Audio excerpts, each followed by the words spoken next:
Oh, yeah. Welcome to Wrestling Uncensored. I am Dave Simon. He is Johnny North. RingsideReport.net is our website. Go there. Check out everything that we do. Watch us on YouTube. Watch us on Facebook. Like the Facebook page, Ringside Report. Everything available at RingsideReport.net. We did a watch-along for WWE Money in the Bank that happened last weekend.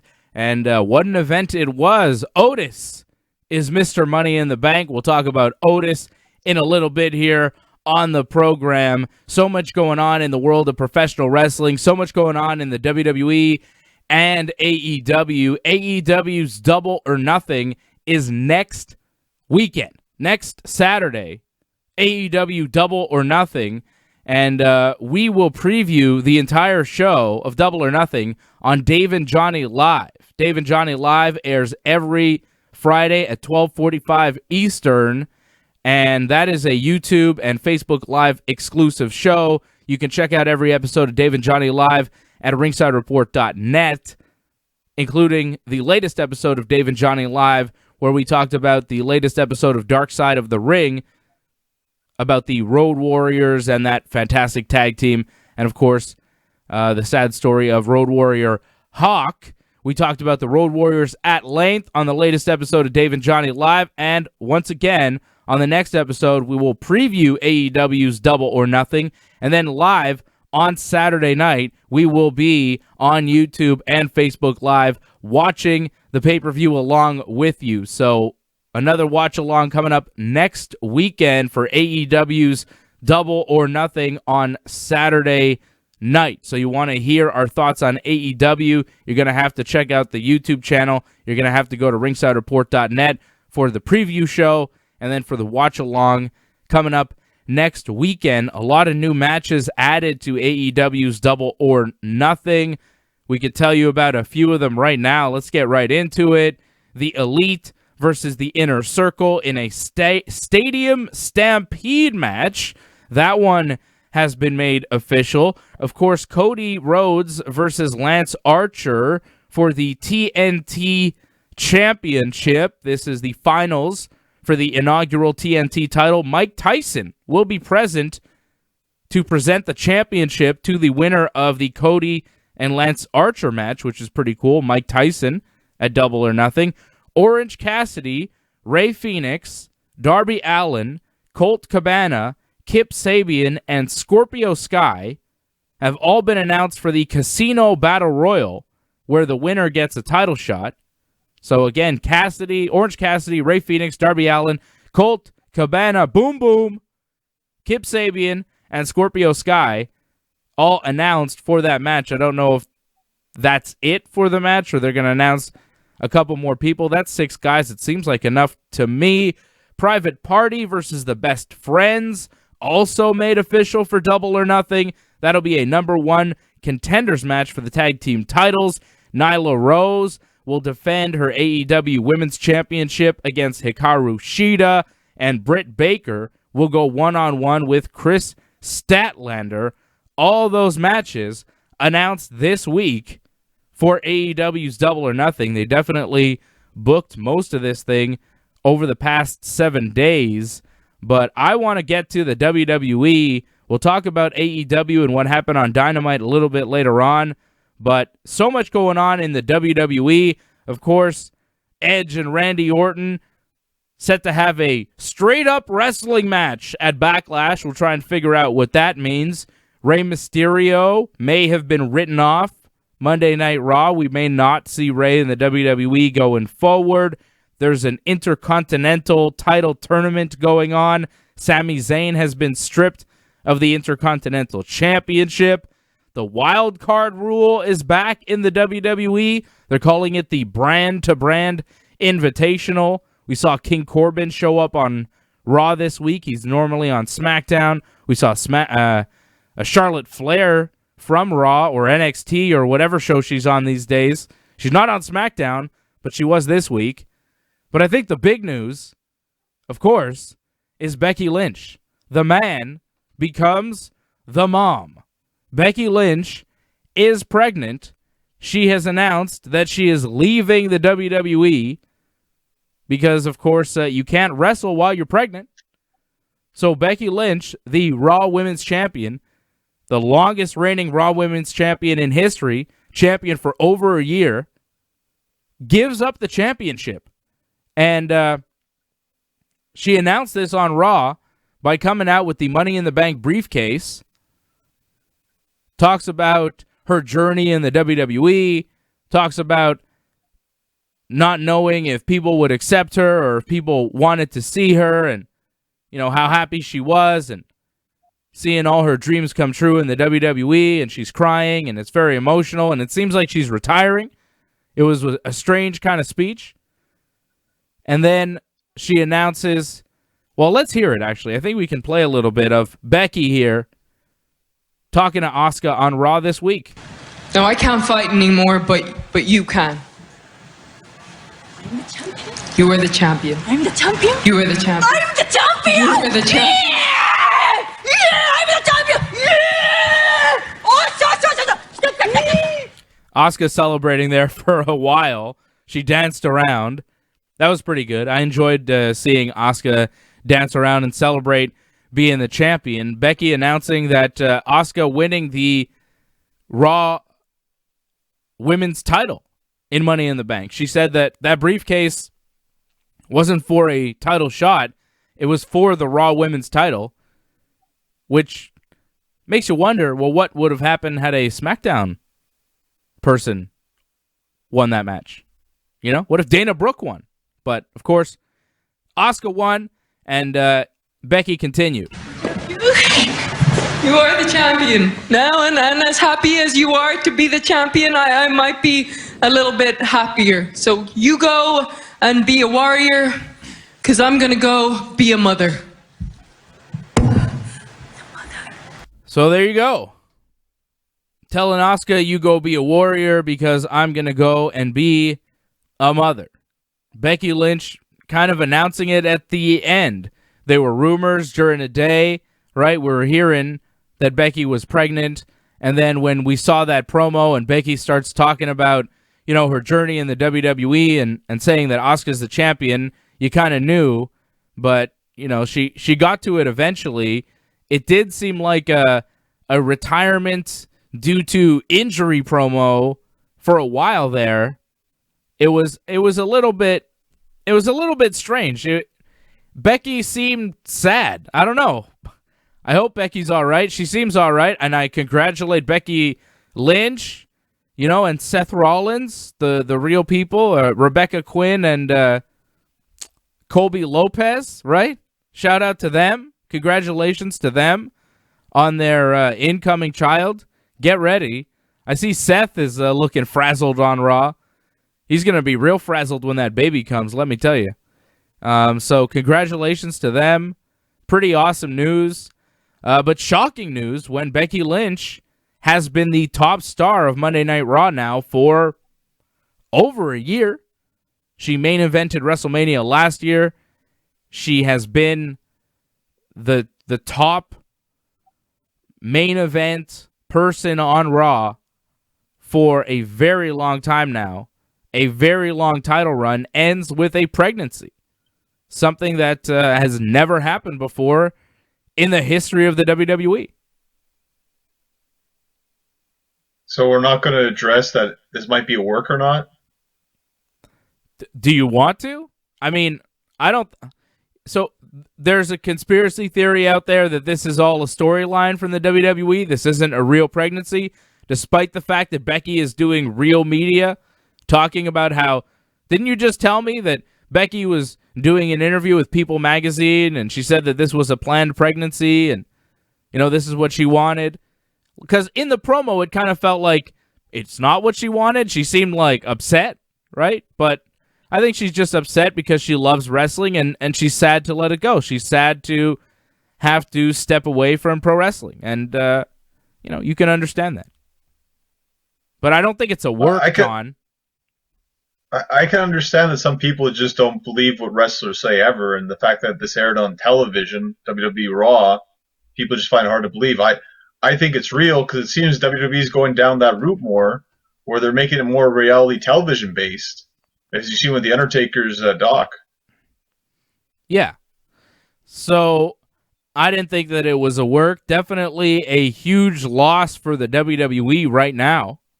Losing Becky Lynch, like I said, the top star, right? She's the top star on Raw, and she's not around. Roman Reigns is not around. I mean, their two top stars right now are out. That's massive for the WWE. That hurts. Well, massive. Think about it. Roman Reigns makes like $5 million a year. Becky makes over $3 million a year. And they're not going to be doing anything for well over a year, it looks like. Maybe more. Yeah, that's really rough for WWE. Spent all that money, and it's going nowhere now. Well, there's a downside to that, right? They're not going to pay out the full whatever. Right? Well, I think Becky's going to see a lot of that money, because you'll still see Becky. I'm sure she's got new merch now for this, too, so they're still making money off her. Yeah, they're trying to get the last piece of money off Becky Lynch before this whole thing comes to an end, because let's face it, this baby is due in December.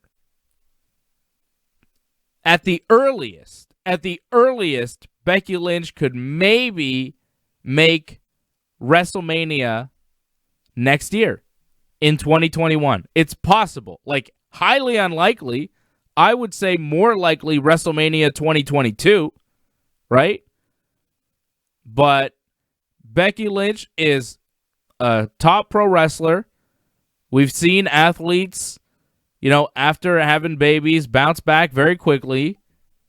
I wouldn't put it past Becky Lynch to come back 4 months later and wrestle at the beginning of April 2021 at WrestleMania, but I wouldn't put money on it happening. I'd say it's a possibility, but it's not a strong possibility. I think Becky is likely done for a while, and maybe forever. She's made money. She's crossing over, getting some acting gigs. She's starting a family with Seth Rollins. I don't know if we ever see Becky Lynch back in a WWE ring on a full-time basis. I think she'll definitely wrestle again, but it won't be the way she has been wrestling over the past several years of her career. I think the days of the man Becky Lynch, I think the days of Becky as a full-timer on the road are over. That was it. And she's been a big part of the WWE for a very long time. We saw Charlotte Flair on Smackdown. She cuts a promo, and who comes out? Sasha Banks and Bayley. And they start talking about, well, they're, 3 of the 4 are the 4 horsewomen. Becky Lynch, of course, going off to be a mom. And it's like, yeah, that's, they've been around for a while. Those 4 have been around for a while. And they've done a lot, and they've accomplished a lot. When you look around at what the WWE was before they were in the picture and what it is now, completely different as far as the attention to women's wrestling. So Becky Lynch, she accomplished a lot in her career. I can't help but think that there's a little bit more that she could accomplish, that there's a little bit more to do. There was always that 4 horsewomen match, the 4 horsewomen versus 4 horsewomen, Ronda's team with Shayna and Marina and Jessamine versus the WWE 4 horsewomen with Charlotte and Becky and Bayley and Sasha. Fans always wanted that, right? But I don't know if we'll ever get it. So I feel like there were some things to do. Maybe in a few years we'll see it. Maybe, but right now, with Ronda, the way she is, and with Becky now, this is definitely a surprise. This is a surprise, I think, for a lot of WWE fans who've seen Becky Lynch and watched her as champion for so long now, that just, boom, overnight, she's gone. It's gonna leave a void, but I think that it's going to leave a void that's going to be filled by some extremely talented people. Asuka, number one. She's the new champion. And I'd like to read to you a list of accomplishments from the Empress of Tomorrow, Asuka. What she has now done. She is a Grand Slam champion in the WWE. That is a Raw Women's Champion, SmackDown Champion, NXT Champion, Tag Team Champion. The Raw title was the only title that had eluded her to this point. She's now the champion. She's a Money in the Bank winner. She's a Royal Rumble winner. She's a Mixed Match Challenge winner.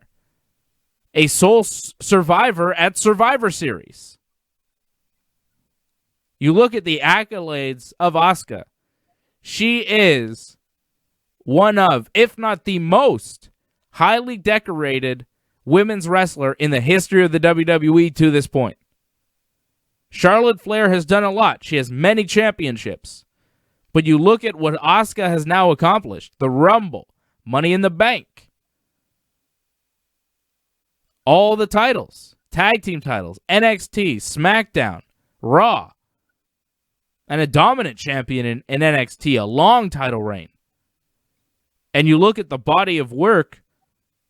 You know, I'm a big Asuka fan. I love Asuka. I think that she is the best women's wrestler in the WWE, if not the best wrestler in the WWE. She is up there. She is among the top 5 as far as I'm concerned. Like, put her up there with Daniel Bryan and AJ Styles. Asuka is legit. And I'm very happy to see her now get these opportunities. I'm happy to see Shayna Baszler get these opportunities. Because there's some talented people out there that'll be able to fill the void left by Becky Lynch. But Johnny North, big surprise, right? To see Becky go. And I feel like the days of her being a full-time wrestler on the road, I think that they are over. Do you agree with that? You think they're done? It's hard to say right now. I mean, we'll see what the landscape is when she comes back or possibly can come back. I think this puts WWE in a tough spot. Not that they weren't already in a tough spot. To lose another huge star, which they don't have many of, it's really rough, especially in the women's division. It's hard to build up new stars. The fact that Becky left without putting anyone over in the end, I think that really hurts. You're trying to build up these new stars. You could say they're this and they're that, but none of them ever beat Becky, unfortunately. They let Becky run over the division, beat everybody for a year straight, and then just let her leave. That's rough. And, like, I don't really blame Becky. I blame WWE. I think this was planned. They probably talked to Vince about this, and Vince let this happen. Because Vince probably just wanted her to be undefeated, keep her like that, keep her strong, so when she comes back, she still has something. But you just pretty much buried everyone else in the process. I think this is rough for WWE. I don't think WWE knew. I don't think that they were aware that Becky and Seth were trying to have a kid. I do not think that they were aware. I saw that Dave Meltzer reported that there were plans for Becky to wrestle Nia Jax at Money in the Bank. They did not know that this was happening. Or maybe they were alerted, and the plans were for her to drop the title to Nia at Money in the Bank, but I don't know. I don't think, it's none of their business. The WWE, it's not their business. I mean, it is to a certain extent because, having them around is very important to business, but, it's a personal matter. So Becky and Seth can do whatever they want. I don't have any problem with them. You don't have to alert your employer when you're trying to conceive. It's not something that you're necessarily obliged to do. And in most cases, you don't do it. It's a strange thing to do. So I doubt that they did. And I couldn't imagine the WWE would be upset that they didn't. I think that... Put them in a tough spot. Yeah, of course, sure. But it happens, man. That's life. Life has to move on. Family is more important than business, right? Family's more important than pro wrestling. So Becky, sure, she doesn't lose, and maybe it would have been nice for her to lose at some point and not walk away as champion, but at the same time, it makes her even bigger when she does come back. Because I do think she will come back, and it adds mystique to that character when she does show up for the big match here or there, or WrestleMania, or whatever big pay-per-view they need her for, like a Trish Stratus did after she retired. Yeah, that could happen. I mean, again, we'll have to wait and see. I think the timing is really good when you think about for Becky, because wrestling's kind of on the decline right now. Ratings are low, and right now matches aren't as exciting. So why not take time off now if you can? She's done it all. She's, at the top of the game. I'm sure she's reached earnings potential and stardom and just levels that she never dreamed possible. You look at what she did. She main evented WrestleMania. She was the last match with Charlotte Flair and Ronda Rousey. And I think Becky leaving, it now makes everything Bayley and Sasha and Charlotte do seem more impactful because they're still here. They're the ones that remain. It makes Charlotte seem more impressive. I don't know. I was watching Smackdown and I was just like, yeah, Charlotte. Look at you. You're still there. You're still rocking. You're NXT champion. The Queen is still around. I think because Becky was such a big star, having her leave, it elevates everybody else because now they can kind of get back up to that level. It's like, well, who could beat Charlotte? Nobody. Well, except Becky. But now Becky's gone, so who could beat Charlotte? Nobody. It elevates everybody else because Becky was the big bad wolf. But when the big bad wolf goes away, well, then, you can go out and play and you can find a new big bad wolf. Well, it kind of sucked when Austin left and all we had was Triple H left, but I guess it comes around again like this, unfortunately. I don't know. I think that it can work. I was impressed with what Shayna did right off the bat. It seems like they tried to turn Asuka into a babyface because Asuka was super excited for Becky and her pregnancy, hugging her, congratulating her there in the promo. But Shayna was not excited for Becky. Let's hear what Shayna had to say on Raw. I love these promos from Shayna. How stupid do you have to be to get knocked up when you're the champion? Here's a fact. 10 out of 10 mothers will try to convince you that pregnancy didn't ruin their careers. You're trying to tell me Becky Lynch becomes the longest reigning Raw Women's Champion and throws that all away just to house some miserable parasite? Imagine the man, barefoot, fat, on the couch eating bonbons. Yeah, that kid's gonna suck. You know who the father is? I rest my case. Oh my goodness. That was the best line. That kid's gonna suck. You know who the father is? I rest my case. Just taking a shot at Seth Rollins for no particular reason. That was just killer cutting stuff. Everybody's congratulating Becky. It's Becky Appreciation Night. Becky announces she's pregnant, and Shayna just goes out there and in under a minute just obliterates a promo. Brilliant stuff by Shayna. It's probably the best thing Shayna's done so far in WWE. Hopefully, they'll give her a good push, but it just would have been so much better if she won at WrestleMania. That would have helped Mayor right away. In hindsight, sure, maybe it would have made sense for Shayna to win at Mania, but it didn't happen. And I'm okay with that. Shayna, I think, is going to be a big star no matter what. Shayna Asuka? My goodness. I mean, that's the match, man. That's the money match. There's nothing on Raw that I care about more than that. And I know it's going to happen. It's going down. Shayna, Asuka. They might make it a triple threat with Nia Jax, right? But Shayna, Asuka, Backlash for the Raw Women's title? Yes, give me that. Yeah, I can see it happen eventually. It might be kind of different because, like you said, Nia was supposed to get a title shot, right? So I could see them somewhat change it up.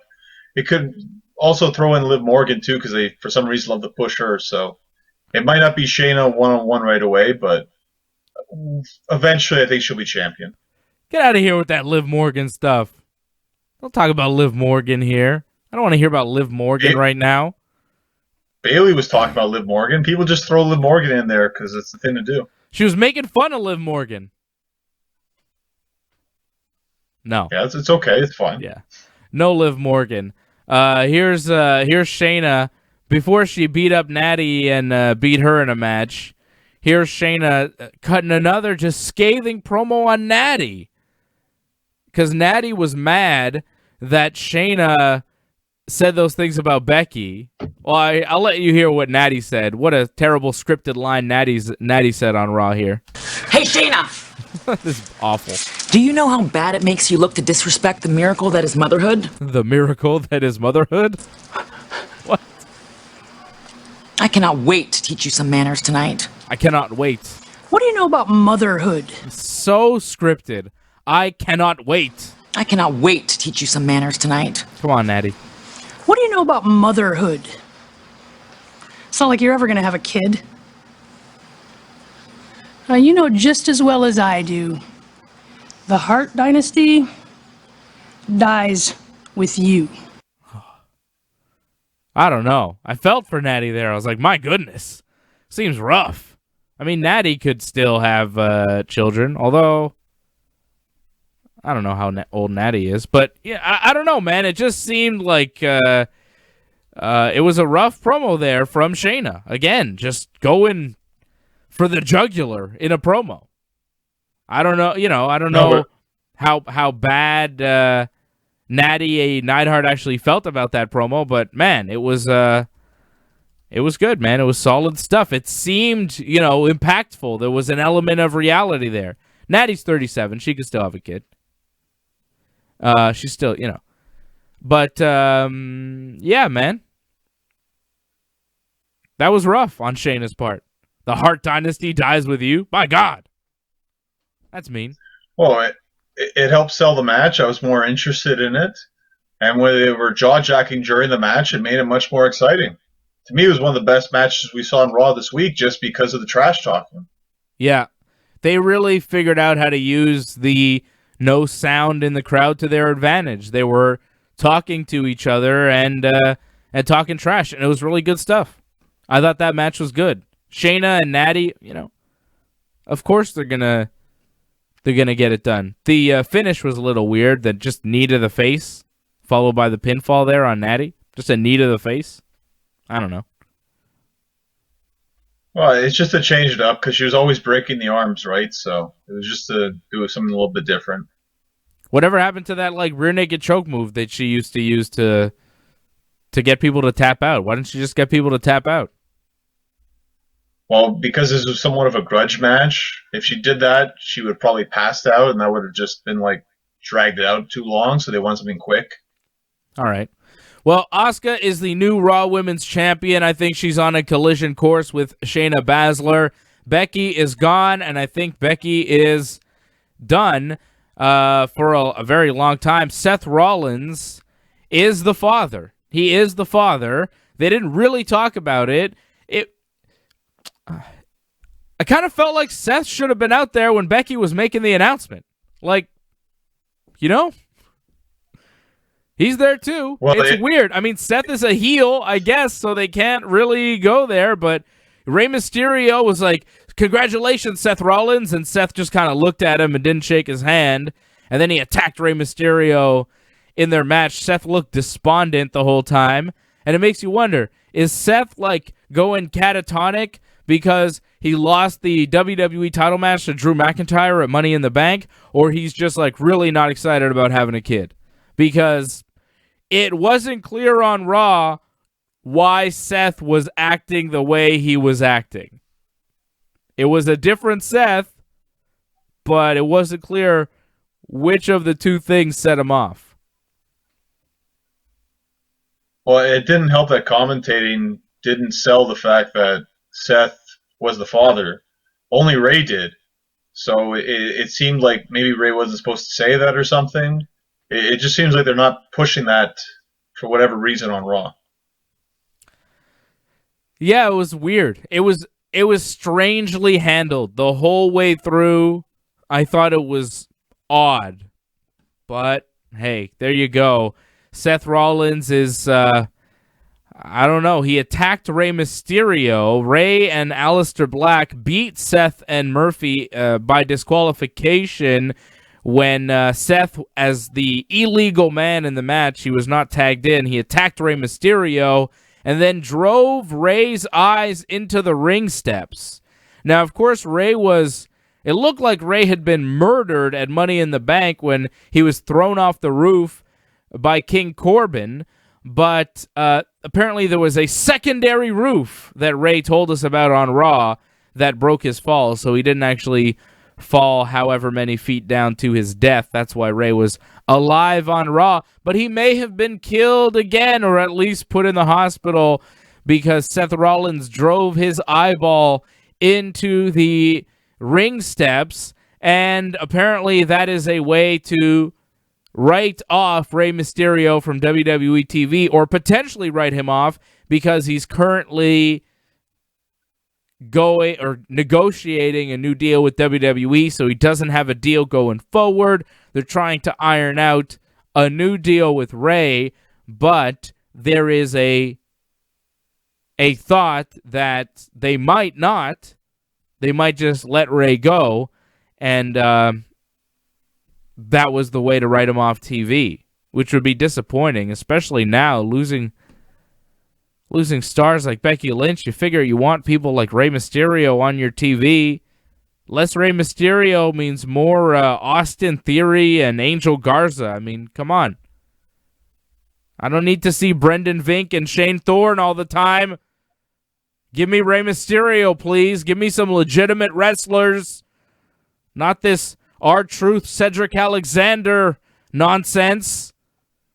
Please keep Rey Mysterio around because he's one of the only legitimate guys on the whole show.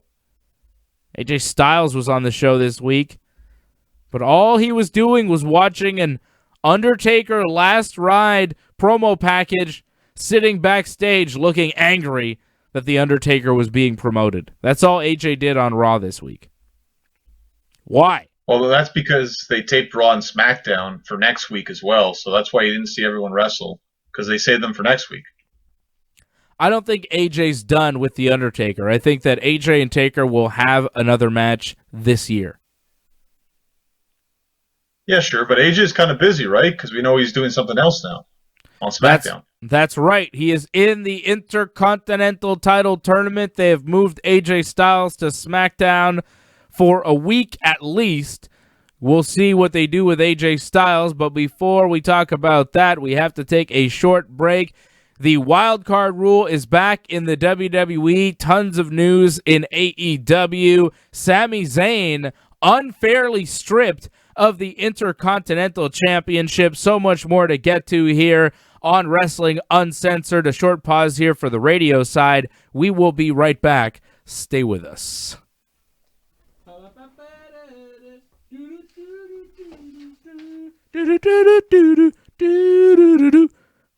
Commercial break.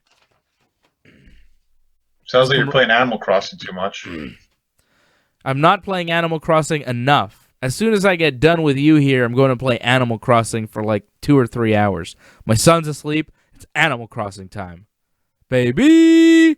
I'm going to put up my friend code on Twitter, and then people can join me in Animal Crossing. If any of you watching right now or listening are playing Animal Crossing on the Switch, hit me up. we could play Animal Crossing. You could visit my island. You could bring me gifts. I take, Nook tickets. I would welcome any Nook tickets you want to send me into my mailbox on my island, Wevyland. I welcome it. I welcome you guys sending me any kind of Animal Crossing gifts. That would be awesome. And I might send you some gifts too. I got fruit. I got all kinds of fruit on my island. I'm planting all sorts of trees. I got coconuts. I got apples. I got pears. I got peaches. I got cherries. But I don't have oranges. If you have oranges in Animal Crossing, you need to send me some oranges, okay? I need oranges on my island, and then I'll have all the fruits on my island, which would be muy bueno. You like that, John? You still sneezing? Are you still sneezing on the island? Sneezing? What do you mean? You haven't sneezed on somebody yet? No. Oh, that's too bad. Start a pandemic. Come on. Can you do that? I think there's a way. I don't want to sneeze on anybody. You know what? I actually just bought a doctor mask for my guy.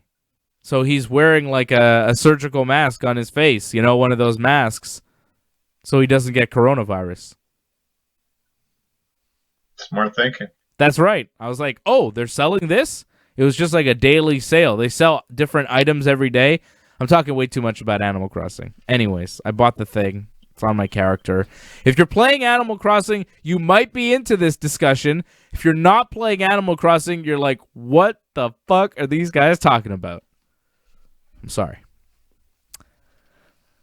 Let me tell you about our friends over at Stitcher. Here at the Ringside Report universe, we have been producing our shows for about 15 years. Now, many of you have been using Stitcher to either stream or download Wrestling Uncensored, Ringside Report, MMA, all of our shows on Stitcher Premium. Stitcher offering you the Ringside Report universe as part of their sponsorship of our work, a special offer on Stitcher Premium. Besides all of our shows, you can listen to over 100,000 podcasts on your iPhone, Android, tablet, PC, Amazon Echo, or in your car on demand ad-free. You have Stitcher Originals, bonus episodes, comedy albums, and more. It's just $4.99 a month or $34.99 a year. Go to Stitcher.com/premium to sign up today and use the promo code RINGSIDE for a free month of Stitcher Premium. Stitcher.com/premium, promo code RINGSIDE for a free month of Stitcher Premium. Sign up today.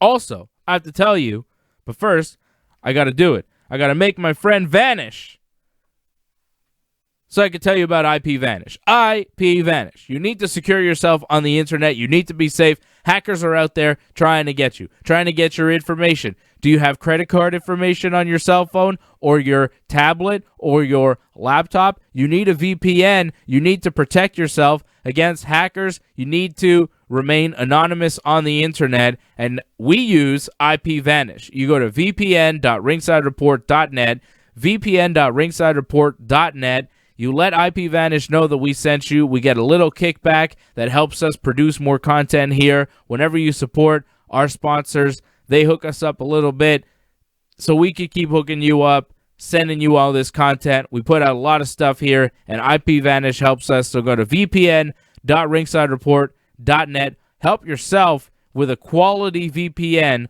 with Ipvanish. And now, back to the show. All right, welcome back. It is Wrestling Uncensored. I'm Dave Simon. He is Johnny North. RingsideReport.net is the website. Here with you on your radio, on your podcast, on your YouTube, on your Facebook Live, on your everything. We are everywhere, all the mediums. You know, they haven't put us on actual television yet. I'm not sure why. I've seen people on TV, and I don't know, Johnny North, you're a lot prettier than most of the people I'm seeing on TV these days, brother.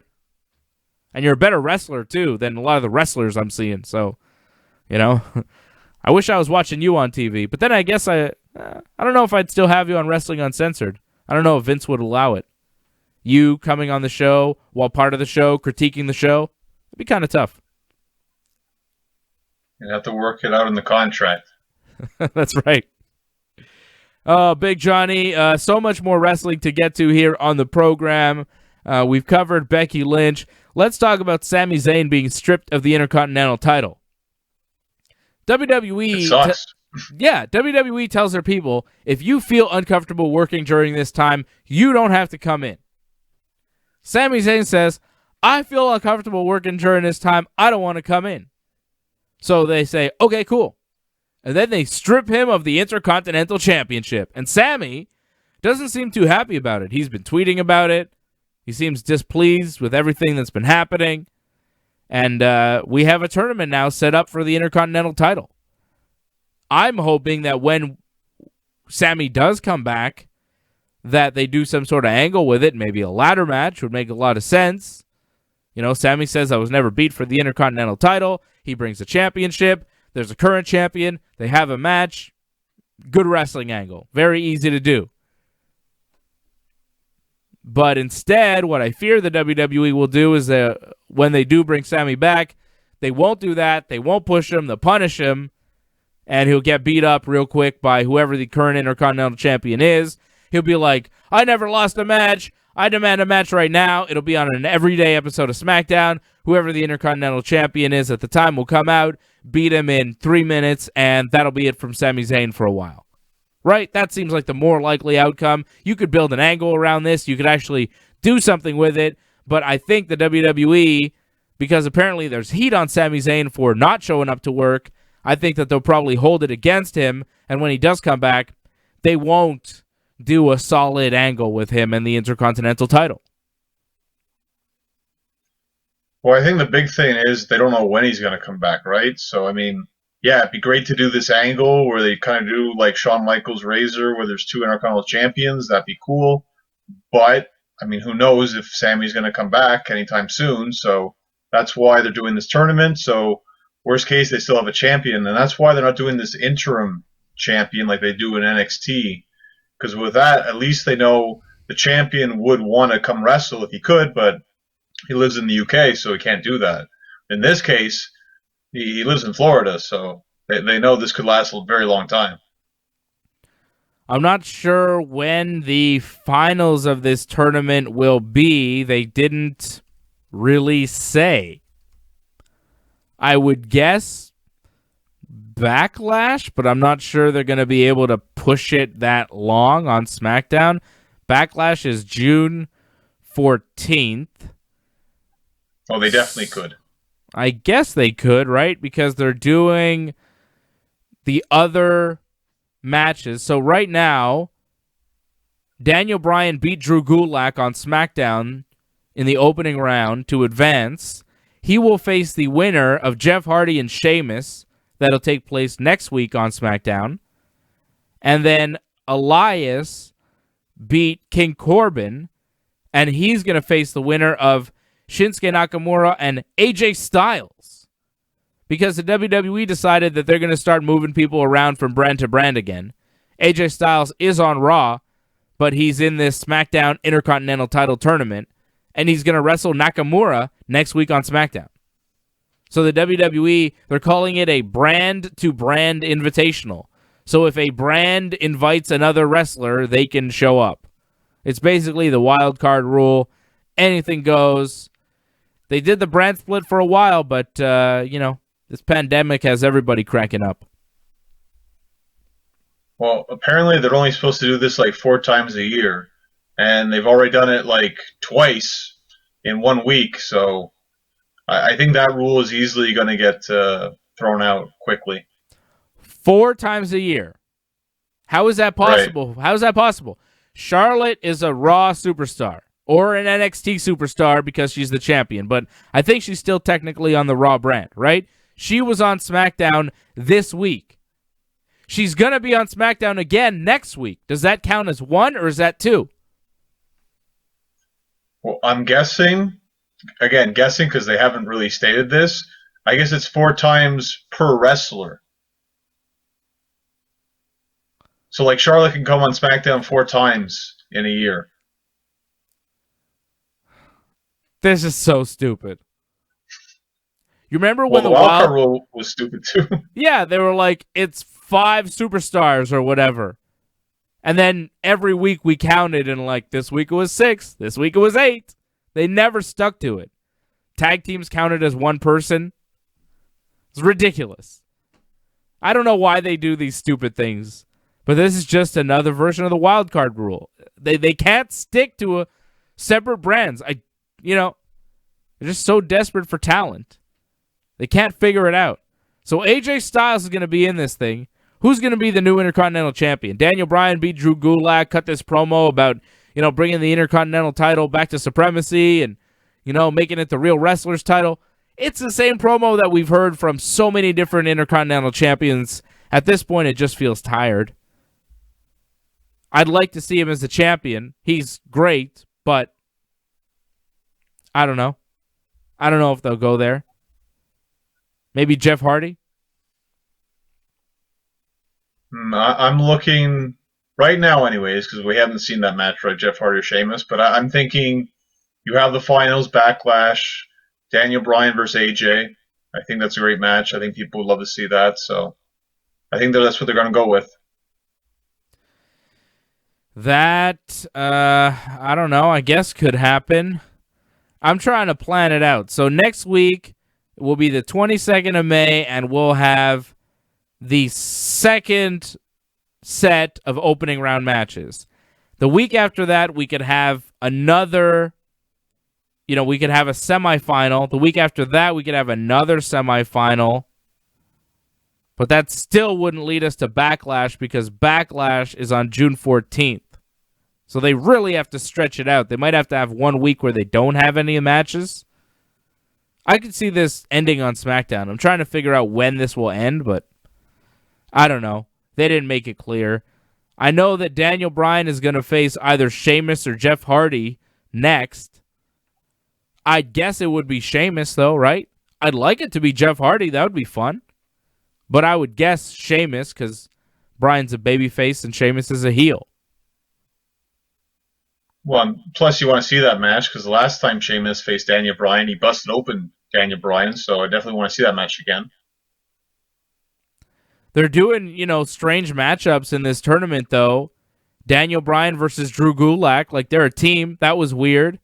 AJ Styles is wrestling Nakamura. They're both heels. So you never know. It could be Jeff Hardy versus Daniel Bryan. Daniel Bryan versus anybody is great, though. It doesn't really matter. And then what do you think? So you think Daniel Bryan gets to the finals, and then Elias will face the winner of AJ Styles and Nakamura. I think AJ probably beats Nakamura. And then wow. And then what? Elias versus AJ Styles? That's going to be awful. And then AJ beats Elias, and then Daniel Bryan and AJ Styles in the finals? I could see it. I'm not sure they're going to go there. Do you think AJ Styles might win the Intercontinental title and then just stick on SmackDown? That's a tough one because they've kind of screwed Daniel Bryan out of the title so many times where it's like they should probably finally give it to him again. But AJ's never won the title, so it'd be kind of cool if he wins it. But you've talked about it already. It seems like he's going to feud with The Undertaker, so why put the IC title on him? Plus, he's on Raw. So it just makes more sense for Daniel Bryan to win. I think Sheamus is going to win the whole thing. I'm going with Sheamus. I think Sheamus beats Jeff Hardy, Sheamus beats Daniel Bryan, and then Sheamus beats Elias in the finals. I think Elias is going to find a way to beat maybe Nakamura. I could see AJ Styles losing to Nakamura, with help from Cesaro or something. And then Nakamura loses to Elias. And then it's Elias and Sheamus in the finals for the Intercontinental title. How about that? Totally alternate view from what you were given there. But I think what I'm saying is also very plausible. Sheamus versus Elias. It could happen, John. Oh, yeah, that very well could happen. It's not even close to as exciting as mine is. No. I wouldn't be interested whatsoever compared to mine. It's the WWE. Are you interested now? You got to go with what makes sense from a WWE perspective. Elias just beat King Corbin. Elias could be your next Intercontinental Champion. He very well could be. No, yours makes a lot of sense. I'm just going more for like what I want to see, so I probably won't get what I want. Yeah, exactly. It's the WWE. You rarely get what you want. I didn't want to see Otis completely buried, but Miz and Morrison did a pretty good job of doing that. Making fun of Otis, making fun of a bunch of fat jokes. It was strange. Miz asked what Otis had in his Money in the Bank briefcase. Otis is like, I got some Rolaids, some Gas X, whatever that is, and a bratwurst just in case I get hungry later. Like, they're just making Otis out to be this goofy character. And, like, it's not just Miz and Morrison making fun of him. When Otis starts talking, he comes off like this big goof who's got gas. You know? Like, he's not putting himself over. He's not making himself likable. His own tag team partner wasn't there. He needed a tag team partner. He couldn't find one. He goes and asks Sheamus, thinking maybe Sheamus will be my tag team partner, because Miz and Morrison challenged Otis to a match, but Otis didn't have Tucky to form Heavy Machinery. I don't know why Tucky wasn't there. Where's Tucky? So Otis asked Sheamus. Obviously, Sheamus is going to say no. Nobody likes Otis. Sheamus is a heel. And then Otis gets the bright idea from Mandy Rose to ask Braun Strowman to be his tag team partner. And Braun is like unsure about it, but then he finally accepts. And then Braun and Otis beat Miz and Morrison. Braun hitting his power slam on Morrison for the win. And then Mandy shows up after the match to distract Braun Strowman so that Otis could attack and maybe cash in Money in the Bank on the Universal Champion. But Braun turned around and Otis said, oh, it's just a joke. I'm just kidding. And then Braun gives him a fist bump and it's all good. It's all fine. And then they all celebrate together, Mandy and Braun and Otis. And not only that, but then Corey Graves and Michael Cole actually ponder whether Otis actually understands the Money in the Bank concept. Does Otis really understand Money in the Bank? Like what he has to do here? Does he get it? He's too stupid to understand this briefcase gives me title shot. That's what Cole and Graves are telling you. And also he's got gas, and he's fat, and he's dumb. And he's got a learning disability. He told you that in his promo too. How are you supposed to like this guy? How is this guy supposed to be cool in any kind of way? Like, I get that they're trying to make their people relatable. Otis has a learning disability. Liv Morgan, you know, she hasn't found herself. She doesn't know who she is. These aren't superstars. These are just, you're trying to make these people relatable. They're not relatable. Look at them. They don't look like the everyday people. Liv Morgan is not your everyday looking person. Neither is Otis. Otis really isn't. I mean, Liv Morgan, all right, I'll give it to you. But not Otis, okay? But he's a buffoon. Biggest win of his life, trying to make him into a guy that you could believe as a champion. Biggest win of his life, Money in the Bank. First time he's on Smackdown. Well, he's fat. Miz and Morrison told you over and over again how fat he was and how fat he has been his whole life. He has gas. He has Rolaids and sausage in his Money in the Bank briefcase because he loves to eat because he's fat. And he wears a shirt cut off at his belly so you could see his belly. Because don't forget, Otis is a fat goof who's too stupid to even understand the Money in the Bank concept. That's how the WWE presented him on SmackDown this week. How are you supposed to get behind this guy? I want to. I like Otis. He's charismatic. He's got a tremendous look. He's a powerful guy. He's got an amateur wrestling background, which I'm a mark for. You know that. But they make him out to be this total buffoon. It's the WWE I'm blaming here, not Otis. It's not Otis's fault. It's the WWE. The way he was presented on SmackDown was awful. Not believable in any way that he will ever beat Braun Strowman or The Fiend or anybody. Not a Universal Champion. Was the Otis presented on SmackDown a guy that felt like a Universal Champion to you? Well, no, but I feel that Otis was never supposed to be the big star here. He was mainly Mandy Rose, and they're just using Otis, his win, to kind of push Mandy into a bigger spotlight, pretty much. Because it put her in the main event, right? Because she came out at the end, and it showed Mandy is involved, and Mandy was kind of pulling the strings in a sense. So really, Otis, yeah, he's just a pawn in all this. But he's the guy with the title shot. What's Mandy? She's just there. Yeah, but she controls him pretty much, because he even said, like, that was more important to him, was winning her heart, than the Money in the Bank briefcase. And it's her plan for him to cash in and be champion, so they can be champion together? Come on. We'll see, though, too. Let's remember now, we have the wildcard rule again, kind of. So maybe he doesn't have to just cash in on the Universal Champion.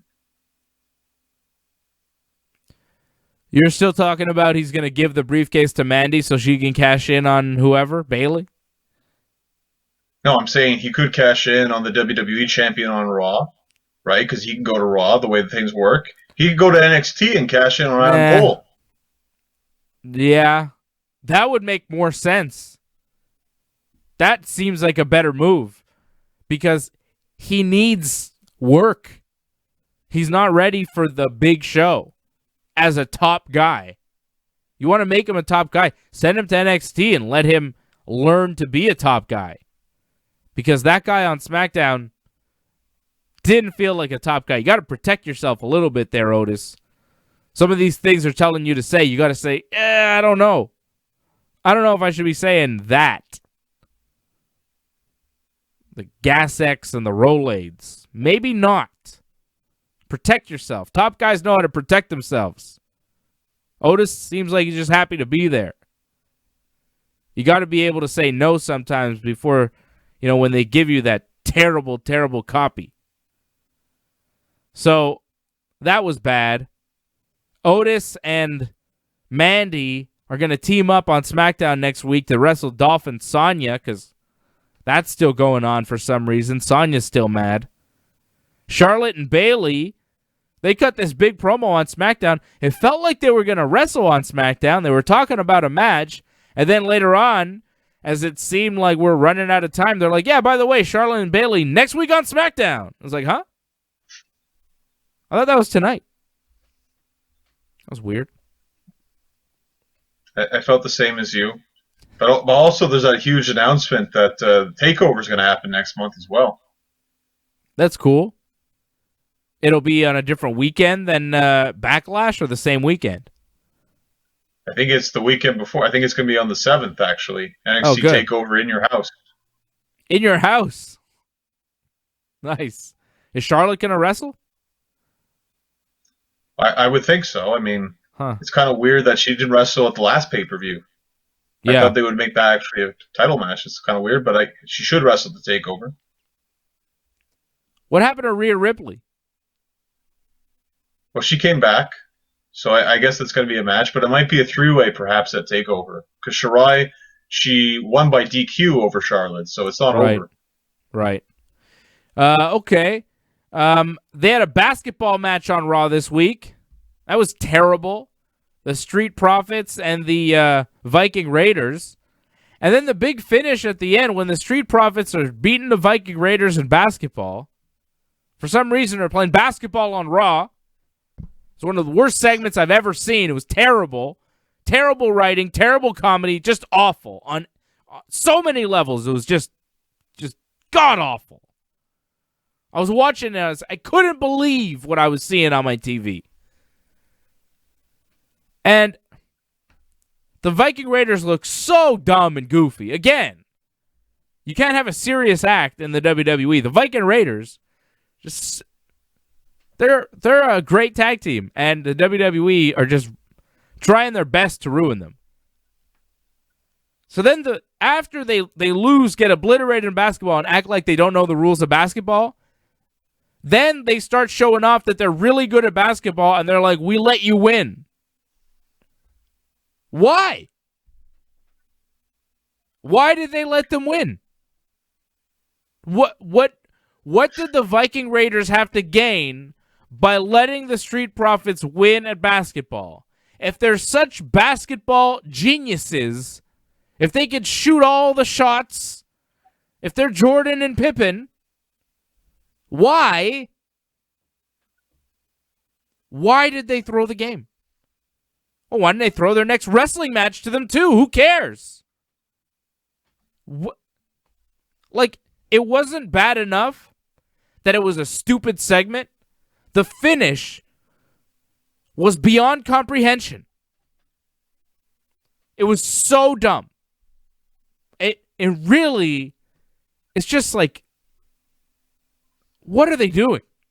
What are they doing? Who is writing this stuff?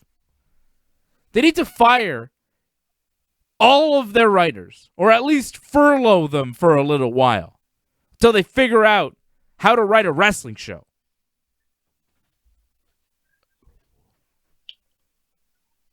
To be fair, though, I thought Raw was actually pretty good this week. I thought Raw was actually better than the pay-per-view. It's just, unfortunately, you had segments like that. Thankfully, I think that was in the last hour. So it wasn't that bad. At least I think that you saw the good stuff first, so you're already like hooked into Raw. And I think maybe they realized that. It's like, well, we have this pile of crap. We'll just put it at the end and no one will care that much. Bobby Lashley beat Humberto Carrillo with a full Nelson. I thought that was good. I like that match. Angel Garza beat Akira Tozawa. I mean, whatever. Drew McIntyre beat Andrade. Again, another whatever match. I don't know what I really liked about Raw this week. I like to see the Iconics come back. That was nice. I think they're all right. They beat Alexa and Nikki Cross in a non-title match, of course. So and they then have a title match next week. Yeah. Great. And they'll lose it because that's how WWE works, right? It's stupid and formulaic. R-Truth, Cedric Alexander, and Rick O'Shea beat MVP Brendan Vink and Shane Thorne. Cool. And then, it's just basketball games and whatever. Shayna was good on Raw. The Becky thing was good. It was interesting, at least. The Edge promo at the end. Randy Orton shows up and congratulates Edge, says, the better man won at Mania, but not the better wrestler.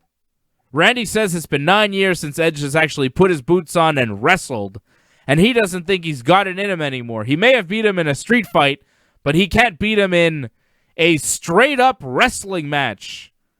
And Randy Orton challenges Edge to a straight-up wrestling match at Backlash.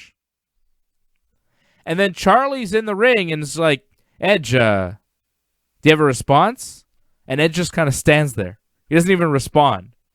And then Charlie, the interviewer, says, if it does happen, it might go down as the greatest wrestling match ever. Fade to black. What? The greatest wrestling match ever? Their match at WrestleMania, their street fight, was one of the worst WrestleMania matches ever. I don't even understand. A straight-up wrestling match. You mean like a wrestling match? You mean just like a match? Why do they have to call it a wrestling match? Are they going to be in like singlets and they're going to do like amateur wrestling moves? Is that what they're trying to pull off? They're all wrestling matches. So you mean you challenge him to a match with no stipulations? Just a match? Like 1, 2, 3, middle of the ring, or submissions with rope breaks and a 10 count if you go outside the ring and, rules, disqualifications, and so on? You mean a match? You challenge Edge to a match? Only the WWE could try to make a match sound like a match with a stipulation. It's just a match. Randy Orton versus Edge in a wrestling match. You mean like what they do all the time on TV constantly? That's every other match that they ever have. I mean, who is writing this stuff? It's baffling, man. What? A straight up wrestling match. Come on, man. I just felt bad for them because for Charlie to say that to end Raw, greatest match ever. It's so awkward, and it puts them in a bad spot where it's like they have to live up to that, and they can't live up to that. Even if they try their best, they know they can't live up to that. So that's really tough. That's hard for them. Like, it feels like the writing's trying to bury them. Are they? I don't know what they're trying to do. They can't be trying to bury them on purpose. A straight-up wrestling match.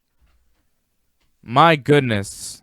Backlash. I mean, I think it'll probably be better than the street fight, because I'd rather see them wrestle in the ring than walk around and throw each other into walls. So, I'm good with it, but what? They've had good wrestling matches in the past. Really good pay-per-view matches. It's just greatest wrestling match ever? Like, I'm sorry, it's not going to reach Undertaker Shawn. It's not going to reach, like, Bret Hart level matches.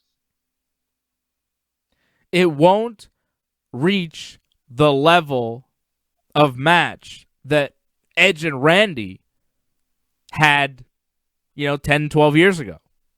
Like, it won't be as good as even their best match. And then they call it potentially the greatest wrestling match ever. Why? Why? I'd rather watch the Stadium Stampede, pal. AEW announcing the Stadium Stampede. The Elite versus the Inner Circle. They're going to do it. Hangman Page is finally going to show up. The Young Bucks are going to show up. Everybody's going to show up. The Inner Circle is always on TV. But the Bucks and Hangman haven't been on TV for a while. Cody and Kenny Omega holding down the fort for the Elite. But that match is going to happen at the football stadium in Jacksonville. That's official. This week on Dynamite. Wait a minute, though. What? Wait a second, though. Like, because Cody's already in a match, so Cody can't be in that match. Who's going to take Cody's spot? Matt Hardy. Okay. Well, that's fine if that works. Yeah, Matt Hardy is kind of part of the Elite now, isn't he? I mean, Matt Hardy definitely has beef with Chris Jericho and the Inner Circle after what they did to Vanguard 1 this week on Dynamite. Chris Jericho wrestled Pineapple Pete. He made him famous and gave him a match, gave him a new name, gave him a new gimmick. He's given this guy everything, and he gave him the Judas effect to beat him in a very, very short squash match. Pete got an elbow and a slap in before taking the finish. Jericho cut a promo after the match about the Inner Circle versus the Elite. He says Hangman Page quit the business and the Bucks are pouting at home. And he challenged him to the Stadium Stampede match. Vanguard 1 shows up, and he accepts the match for the Elite. So, obviously, Matt Hardy's in this, John. I don't know why you're confused. Vanguard 1, didn't he accept? Well, it's just when you say the Elite, it's not actually the whole Elite, right? Because Matt Hardy technically is not in the Elite. He's more of a friend. Okay. Well, yeah. He shows up, though. Okay, you're being very technical here. But he's like teaming with Kenny Omega 2 weeks in a row, so he's pretty much there. Jericho introduced Vanguard 1 to their mascot, Floyd the baseball bat, and smashes Vanguard 1 to pieces.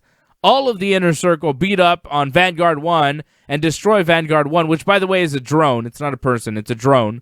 So they destroyed the drone, which was kind of funny. And then Matt Hardy showed up, and the Inner Circle all bailed. That was the most unbelievable thing about it. Not that Jericho would want to destroy Vanguard 1. That I could buy.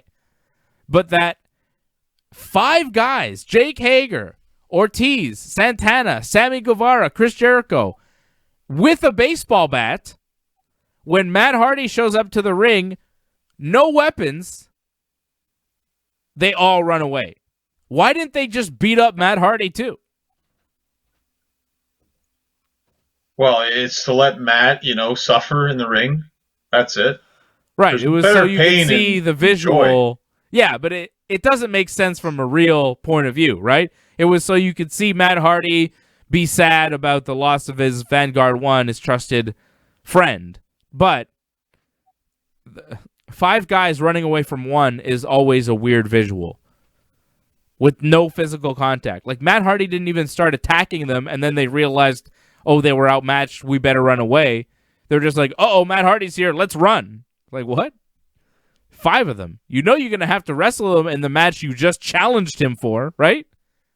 Like, they challenged Matt Hardy to a match where it's going to be 5-on-5. They have a 5-on-1 opportunity, and they don't attack Matt Hardy? Like, they're clearly not afraid of him. They made the challenge. Doesn't make sense. Well, sometimes emotional damage is more painful than physical damage. You saved it there, John. You saved it. Thank you. Brody Lee beat Christopher Daniels. I thought the match was all right. John Moxley attacked some Dark Order guys after the match, but Brody Lee, he's got the AEW title hostage, and John Moxley told him that he's going to pay dearly for what he has done. Not great. Moxley versus Brody Lee at Double or Nothing. One of my least anticipated matches of the whole pay-per-view. Well, again, they don't have anybody else, right? Because they don't have a full roster, so this is what you get, unfortunately. Give Hangman the belt. Give Hangman the belt. I'm ready for it. I'm ready for it. I'm more than ready for it. Hangman's going to be at the pay-per-view. Give him the belt. Kenny Omega and Matt Hardy beat Proud and Powerful. I thought that was a decent match. MJF beat Lee Johnson with a Fujiwara armbar in a squash match. I thought that was well done by MJF. MJF does well. He's solid. Lance Archer and Jake Roberts cut an in-ring promo to start Dynamite this week. And Jake Roberts said some pretty rough things. Pretty rough things about women. It was pretty awful. I'm surprised AEW let that on TV, but I guess he's a heel. TV 14. Jake Roberts talking about Brandy Rhodes. And, he says that when you get into the ring, you put yourself in peril. And Brandy had it coming to her last week, what they did to her. And then Jake goes into this whole thing about how a woman is great at home. They should be at home cooking and taking care of babies and occasionally keeping him warm on cold nights. I was like, my goodness, Jake the Snake. I mean, he's a real heel. That's some awful stuff to say. Really shocking. But that's what Jake the Snake does. He shocks you. I was shocked. I was shocked by his comments. I was like, my God, Jake. It's not 1983 anymore. You can't say that on TV. But he went there. And then Cody Rhodes showed up in his pickup truck. He started brawling with Archer. Archer fought back a bit. And then Jake eventually just told Archer to leave. They fought for a while, and then Archer got away, and that was that. I liked it, though. I thought Cody had fire. He seemed angry. Although, when you're showing up for a fight, he had his hands taped up, but he's wearing, like, a dress shirt and dress pants. Like, can't you show up, like, Dusty style, in jeans and a cutoff T-shirt, baby? Like, when Dusty showed up for a street fight, he would wear the jeans and the cutoff T-shirt, I don't know why Cody didn't. I mean, he's in a pickup truck in, like, dress shoes and dress clothes with his wrist taped up, his knuckles taped up. He knows he's going to come and fight Lance Archer. It's premeditated. He's in the pickup. It's just something about the visual of the guy with the neck tattoo in a pickup truck with his hands taped, wearing the fancy shoes and the little pants and the dress shirt. I was like, come on, Cody. Why do you have to dress like that all the time? It just didn't fit the moment. Yeah, he likes to look good no matter what. I got no problem with that. He looks stupid, man. You look stupid showing up to a fight like that. You show up to a fight like that, people are going to laugh in your face. It's ridiculous looking. Anyways, Best Friends beat Jurassic Express. That Chuck E. T finisher on Jungle Boy, by God, that was rough. That was awesome. What's that called? It's a pile driver of some sort. He's got a name for it. Yeah, I forget what the name was, but the Ray Phoenix kick to Orange Cassidy, to me, that was the highlight of Dynamite this week. That was awesome. That was a great kick. That was your highlight of Dynamite? I thought he awful waffle. took his head off. The Awful Waffle is the name of what's his name's finisher, Chuck E. T. That pile driver that he hit Jungle Boy with is called the Awful Waffle, and it looked awful. But yeah, it did look like he kicked Orange Cassidy's head off. And next week on Dynamite, it will be Marco Stunt versus MJF, Ray Phoenix versus Orange Cassidy, and Matt Hardy versus Sammy Guevara. Also, Jon Moxley will be in action wrestling 10, that big jacked guy in the Dark Order. He's the one that's jacked who wears no shirt and he's got a mask on. Also, Arn Anderson and Jake the Snake Roberts are going to have a face-to-face. Arn is Cody's manager. Jake is Lance Archer's manager. And on the final Dynamite before AEW Double or Nothing, Arn and Jake are going to have a face-to-face. That's what I'm looking forward to the most. Cool matches and all. Marco Stunt, MJF, Ray Phoenix, Orange Cassidy, Matt Hardy, Sammy Guevara. Those are good matches, but Arn and Jake in the ring doing a promo, especially after what Jake said this week, that's what I'm looking forward to. Is Taz going to wrestle Darby Allin? Like, what's going on with that? I don't know. Taz seems to want to be his manager, but Darby seems to want no part of it. I don't get it. I don't get what they're doing there. Well, I don't really care. Fun of his wrestling? I don't know. I don't really care about that whole thing. I kind of watch that. I'm like, yeah, whatever. We'll figure it out when we get there. I don't know. There's other stuff in AEW that I'm more interested in. Hikaru Shida won the Fatal 4-Way to earn that title shot against Nyla Rose, beating Penelope Ford, Chris Statlander, and Britt Baker. The finish of that match was ridiculous. Britt Baker was outside the ring. She had Statlander in her mandible claw while Hikaru Shida was beating Penelope Ford. The match was sloppy. The finish was awful. That was not good, man. That was not good stuff. Dynamite this week was up and down. But that whole thing, like, why is Britt outside the ring applying a finishing hold, applying a submission move, when somebody else is winning the match in the ring? Does she not understand the rules to a Fatal 4-Way? I thought she's a dentist. She's supposed to be smart. And now she's wrestling Statlander at the pay-per-view. I guess we're supposed to understand that she just hates Statlander so much. She couldn't help herself. But why? Well, there's no reason. They have no heat. They have no prior story.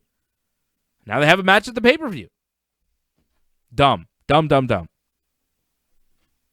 Well, you knew Shida was going to win this match anyways, right? Because her record was like 7-1, I think, in the last couple of matches. So she didn't have to win. It's a number one contenders match. Just because you have the top record doesn't mean you have to win this match. Like, she could still have the best record, but you could crown a new number one contender. I don't know, man. I think they're wasting time not putting Britt Baker there as a champion. It seems like she's the most overact in their women's division, and it's been a long time coming. I don't know. Nyla Rose is all right, but I feel like Britt Baker should be the champion, and we're just waiting for that to happen. Well, I'm actually more excited for Nyla Rose versus Shida, because that's an ODQ match, compared to Britt Baker's match. Well, yeah, I'm not super hyped for Britt Baker and Kat Statlander, Chris Statlander, whatever her name is. It doesn't matter. She didn't have a great outing in that match this week. She didn't look great. Kind of, It was sloppy, shaky. But it's a 4-Way. Yeah. It's a tough spot to be in. Sure. But they didn't really pull it off. Johnny North, we are overtime once again. This would usually be the time in the show where I ask you where people can see you in the ring, but I guess no matches until at least September. In the meantime, follow him on Twitter at North Genesis. Follow him on Instagram at Genesis Johnny North. Watch everything that we do here at ringsidereport.net. Listen to us on the radio. Subscribe to our YouTube channel. Like the video and subscribe. And when you do subscribe, make sure to click that bell. Ding. So you get notifications every time that we are on. We have an AEW Double or Nothing preview coming up on Dave and Johnny Live this Friday at 12:45.